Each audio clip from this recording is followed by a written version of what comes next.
세일산에 있는 에돔 족속의 조상 에서의 족보는 이러하고 그 자손의 이름은 이러하니라.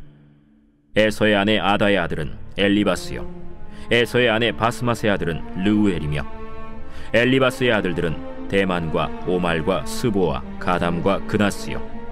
에서의 아들 엘리바스의 첩 딥나는 아말렉을 엘리바스에게 낳았으니 이들은 에서의 아내 아다의 자손이며, 르우엘의 아들들은 나핫과 세라와 삼마와 미사니, 이들은 에서의 아내 바스맛의 자손이며, 시브온의 손녀 아나의 딸 에서의 아내 오홀리바마의 아들들은 이러하니 그가 여우스와 얄람과 고라를 에서에게 낳았더라. 에서 자손 중 족장은 이러하니라.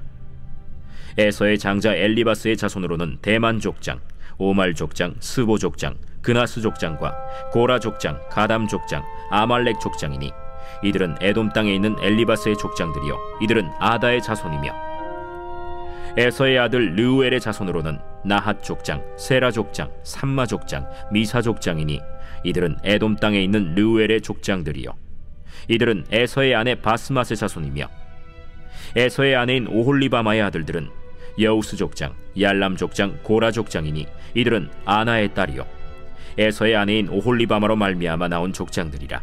에서 곧 에돔의 자손으로서 족장된 자들이 이러하였더라. 그 땅의 주민 호리 족속 세일의 자손은 로단과 소발과 시브온과 아나와 디손과 에셀과 디산이니 이들은 에돔 땅에 있는 세일의 자손 중 호리 족속의 족장들이요 로단의 자녀는 호리와 헤맘과 로단의 누이 딥나요, 소발의 자녀는 알완과 마나핫과 에발과 스보와 오남이요, 시브온의 자녀는 아야와 아나며, 이 아나는 그 아버지 시브온의 나귀를 칠 때 광야에서 온천을 발견하였고, 아나의 자녀는 디손과 오홀리바마니 오홀리바마는 아나의 딸이며, 디손의 자녀는 햄단과 에스반과 이드란과 그란이요, 에셀의 자녀는 빌한과 사완과 아간이요, 디산의 자녀는 우스와 아란이니 호리 족속의 족장들은 곧 로단 족장, 소발 족장, 시브온 족장, 아나 족장, 디손 족장, 에셀 족장, 디산 족장이라. 이들은 그들의 족속들에 따라 세일 땅에 있는 호리 족속의 족장들이었더라. 이스라엘 자손을 다스리는 왕이 있기 전에 에돔 땅을 다스리던 왕들은 이러하니라. 브올의 아들 벨라가 에돔의 왕이 되었으니 그 도성의 이름은 딘하바며, 벨라가 죽고 보스라 사람 세라의 아들 요밥이 그를 대신하여 왕이 되었고, 요밥이 죽고 대만 족속의 땅에 후삼이 그를 대신하여 왕이 되었고, 후삼이 죽고 브닷의 아들 곧 모압 들에서 미디안 족속을 친 하닷이 그를 대신하여 왕이 되었으니 그 도성 이름은 아윗이며, 하닷이 죽고 마스레가의 삼라가 그를 대신하여 왕이 되었고, 삼라가 죽고 유브라데 강변 르호봇의 사울이 그를 대신하여 왕이 되었고, 사울이 죽고 악볼의 아들 바알 하난이 그를 대신하여 왕이 되었고, 악볼의 아들 바알 하난이 죽고 하달이 그를 대신하여 왕이 되었으니 그 도성 이름은 바우며 그의 아내의 이름은 무헤다벨이니 마드렛의 딸이요 메사합의 손녀더라.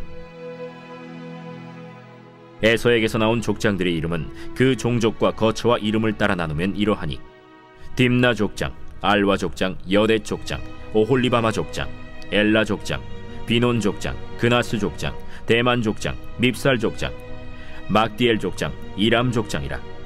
이들은 그 구역과 거처를 따른 에돔 족장들이며 에돔 족속의 조상은 에서더라.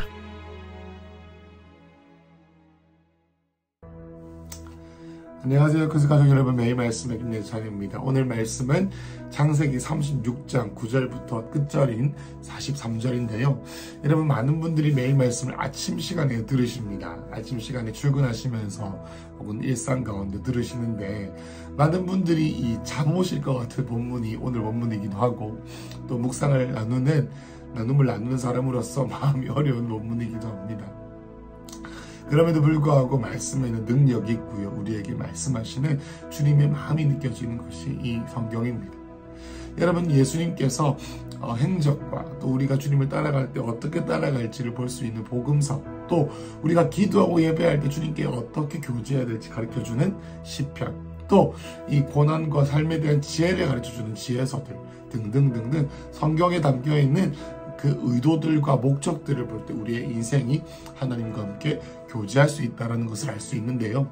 그 중에서도 이 족보라고 하는 내용은 우리에게 많은 것들을 알려줍니다. 그것은 이와 같습니다. 마치 마태복음 1장에 나와 있는 그 족보가 예수님에 대한 족보라는 것을 보면서 마태복음이 어떻게 쓰여졌냐면은 유대인들을 위해서 쓰여진 책이 마태복음입니다. 그 말은 무엇이냐?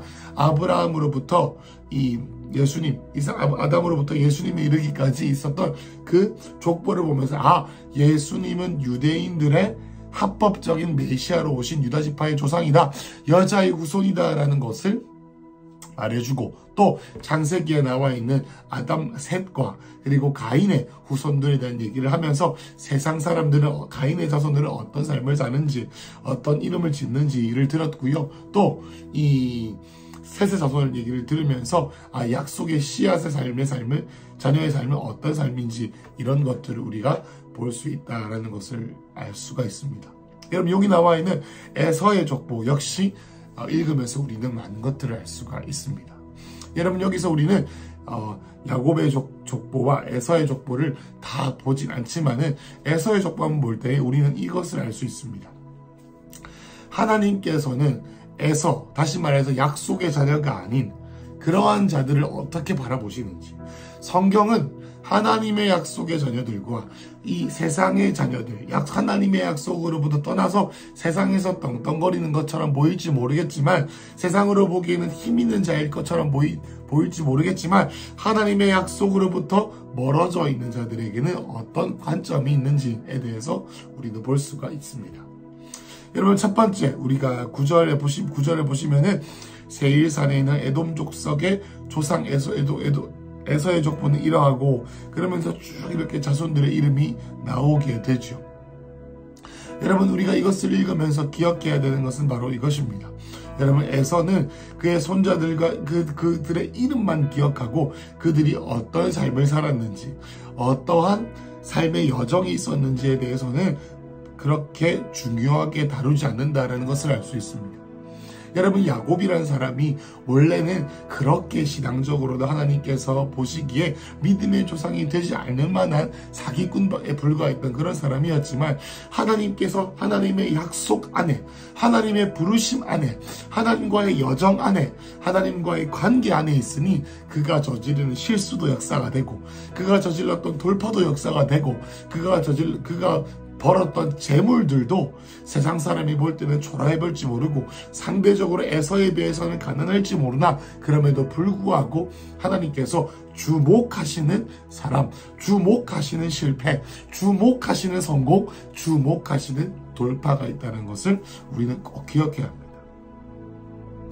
여러분, 이 야곱이라고 하는 부족하고 연약한 인간이지만 하나님의 약속의 자녀라는 이 삶을 주님께서 주목해 주시는 반면, 에서는 세상적으로 보면 어렸을 때부터 인정받는 그런 너무나도 그럴듯한 바람직한 그런, 세상적으로 보면 그런 인생이었음에도 불구하고 하나님께서는 그 에서의 자손들에 대해서 이름만 썼을 뿐이지 결코 주목하진 않으셨다, 기억할 필요가 없다라는 것을 우리가 말씀으로 듣고 있습니다.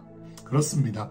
여러분, 하나님과의 여정과에서 우리가 꼭 기억해야 되는 것이 있다면 그것은 뭐냐면, 세상에서의 주인공이 되는 것이 아니라 하나님 앞에서 주인공이 되는 것입니다. 항상 주님의 임재 앞에서 주인공이 되는 것입니다. 여러분, 많은 사람들이 이런 질문 앞에서 할 말이 없어집니다. 하늘에서 주인공이 되겠느냐, 이 땅에서 주인공이 되겠느냐. 물론 하늘에서도 주인공이 되면 좋고 이 땅에서 주인공이 되는 것도 좋지만, 때로는 우리의 삶에 선택해야 될 때가 온다라는 것을 우리는 알 수 있습니다.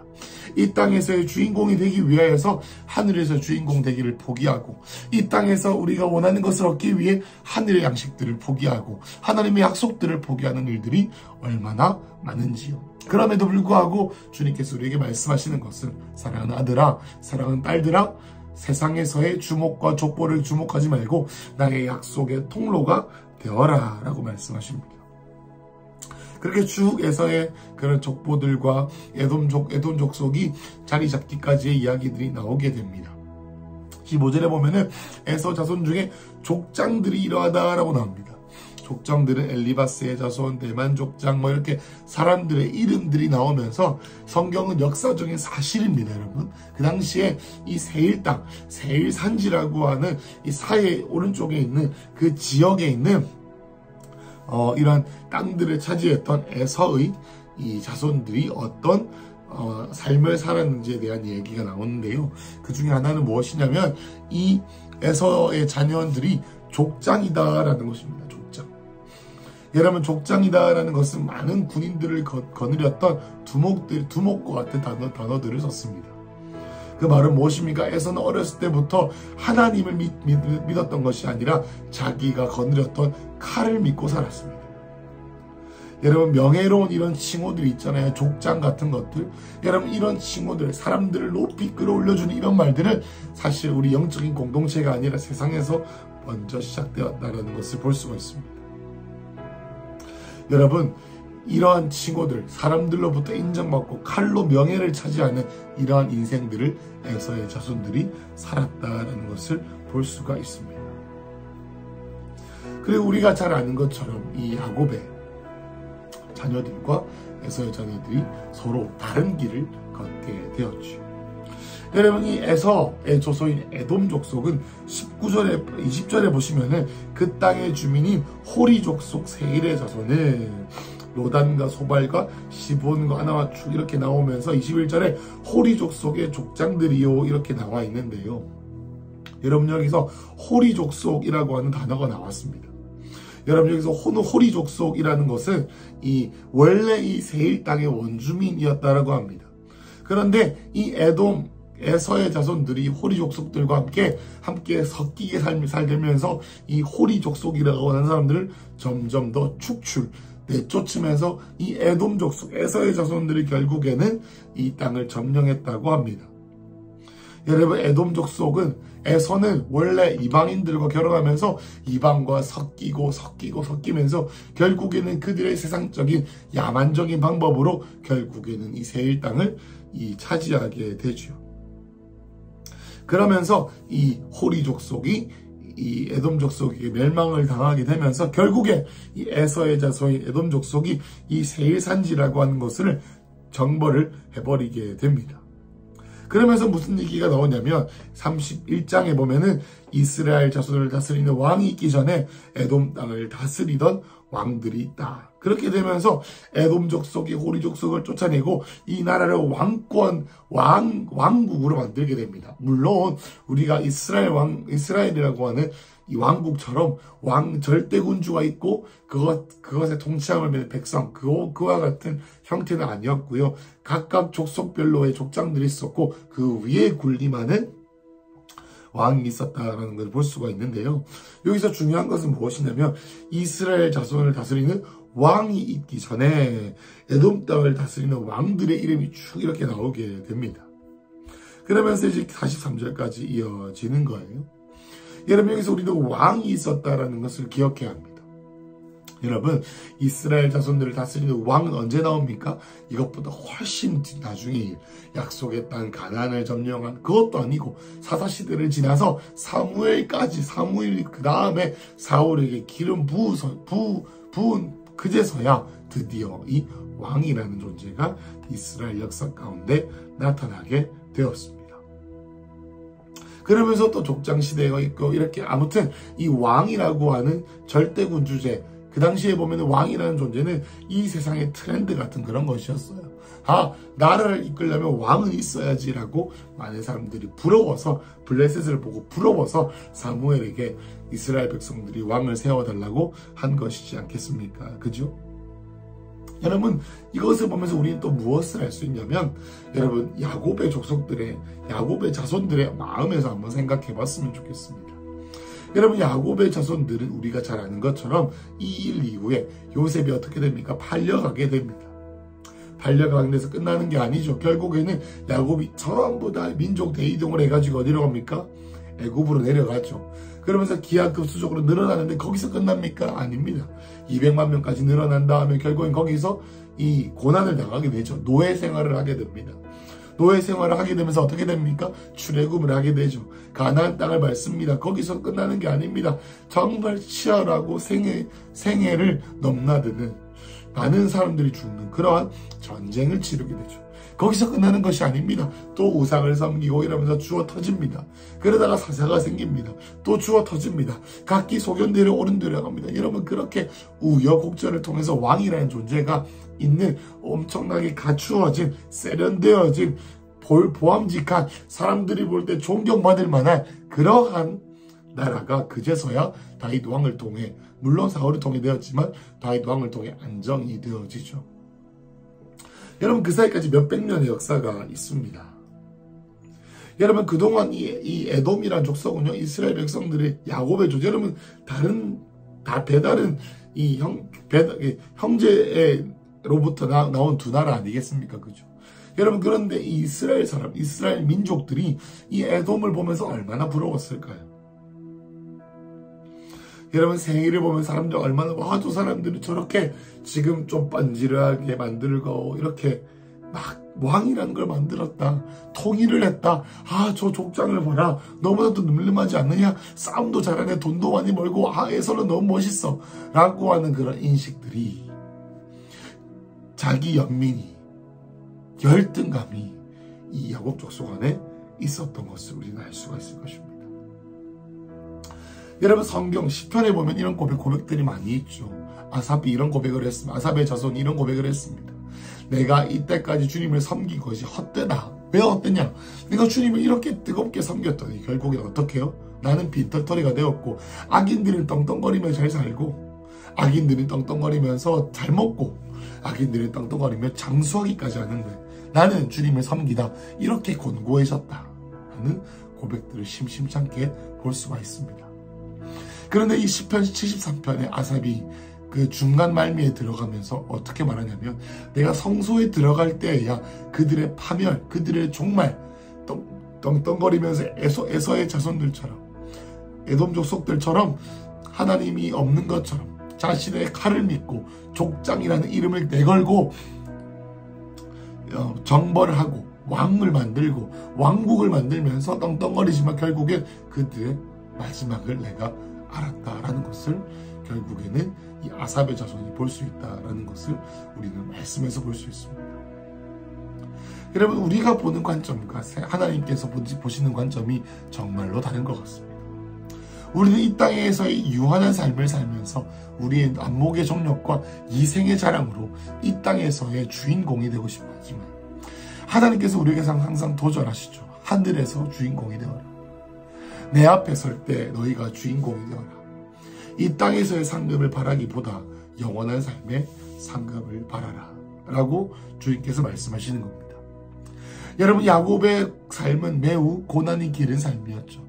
결국 야곱이 부자, 하나님이 주시는 부자가 되었지만 그 부자가 되기까지 수십 년이 걸렸습니다. 이 수십 년은 야곱이 꾀를 부리면 얼마든지 많은 돈을 사기쳐서 낼 수 있는 돈이었겠지만, 하나님의 방법과 하나님의 손길과 하나님의 인도하심으로 만들어낸 것들이었기에 원수가 결코 빼앗을 수 없던 것이었습니다. 하지만 사단의 힘을 빌려 사단과 동력하고 사단이 주는 밥을 먹으며 만들어낸 모든 전리품처럼 보이는 것들은 쉽게 사라지기 십상입니다. 사랑하는 여러분, 제가 아는 목사님께서 이런 말씀을 한 적이 있다, 예문이 기억이 납니다. 어떤 목사님께서 생일 선물로 어떤 물건을 얻기를 원했다라고 합니다. 그 물건을 얻기 위해서 기도했답니다. 그런데요, 하나님께서 그 물건을 주셨대요. 그래서 어느 날 도둑이 들었답니다. 그 도둑이 들었는데, 그 도둑이 들고 나서 그 받은 선물이 매우 비싼 고가의, 이 하나님이 주신 것이 매우 고가의 물건이었다고 하는데, 도둑이 다 훔쳐갔는데 그 물건 하나만 훔치지 않고 도망갔더랬습니다. 그렇습니다. 사랑하는 가족 여러분, 야곱의 삶과 에서의 삶을 비교해 볼 때 겉으로 보기에는 우리 에서가 훨씬 더 강력해 보이고 군사가 많이 보이고 세상적인 눈으로 보면은 너무나도 잘난 것처럼 보이지만, 성경은 결코 에서의 삶을 확대해서 보여주지 아니하고 야곱의 연약함, 야곱의 찌질함, 야곱의 사기치는 것, 야곱의 연약함, 야곱의 믿음 없음을 더욱더 주목하고 있다는 것을 봐야 합니다. 왜냐하면 야곱의 삶은 넘어지고 연약하고 천천히 가는 것처럼 보이는 거북이 같을지라도 그의 인생이 한 땀 한 땀 걸음걸음이 주님의 책에 기록될 정도로 하나님 앞에서 살았기 때문입니다. 여러분, 약속의 자녀들, 세상의 자녀들, 이 땅에 살면서 여러분 어떤 목사님이 이렇게 말씀하시더라고요. 이 땅에서의 삶은 너무나도 유한하고 짧아서 마치 천국으로 가기 위해서 옷방에서 옷을 입는 시간과도 같다. 영원한 삶을 살기 위해 옷을 입는 시간이 바로 이 땅에서의 삶이다 라고 표현할 정도로 이 땅에서의 삶은 좁지만 너무나도 우리는 연약하여 쉽게 곤고해지고 쉽게 주님을 멀어지기 십상입니다. 여러분, 족보라고 하는 특별한 내용들을 통해서 우리가 알 수 있는 것은 흘러가는 구속사, 흘러가는 역사의 역사 가운데 역사의 주관자이시고 시간의 주관자이시고 모든 영혼을 창조하시고 인간의 세상 만사와 인간의 모든 것을 주관하시는 우리 여호와 하나님께서 인간을 보실 때에 세상적인 눈으로 볼 때 너보다도 부유하고 풍성하고 강력해 보인다 할지라도 그 자가 약속의 자녀가 아니라면 주님께서는 콧방귀 하나 끼지 아니하시고 주목하지 않으신다는 것이요. 넘어지고 또 넘어지고 더 넘어져도 주님 앞에 힘을 얻고 주님 앞에 붙들림 받으려고 하는 자들에게는 주목하신다는 것을 아는 것이 결국에는 족보에서 우리가 꼭 기억해야 되는 영적인 교훈인 줄로 믿습니다. 사랑하는 가족 여러분, 오늘 그리고 남은 2022년을 우리가 살아낼 때에 우리가 주목합시다. 하나님, 나의 이름이 이 땅에서 사람들에게 칭송받는 것을 원하지 않습니다. 주님, 하늘에서 큰 자가 되게 하여 주십시오 라는 마음으로 하루를 살아가는 소망이 넘치는 하루 되시길 축복합니다. 기도하겠습니다. 하나님, 이 땅에서 우리의 가문과 나의 삶이 이 성경에 나와 있는 야곱과 에서의 삶처럼 하나님의 책에 쓰여질 때 주님, 제가 에서같이 세상에서는 높임받고 떵떵거릴지 몰라도 하늘에 상급 없고 하늘에 내용이 없는 그런 이 땅의 육적인 삶이 아니라 넘어지고 깨어지고 어렵다 할지라도 주님을 끝까지 포기하지 않는 주의 종된 삶 살게 하여 주시옵소서. 예수님 이름으로 기도했습니다. 아멘.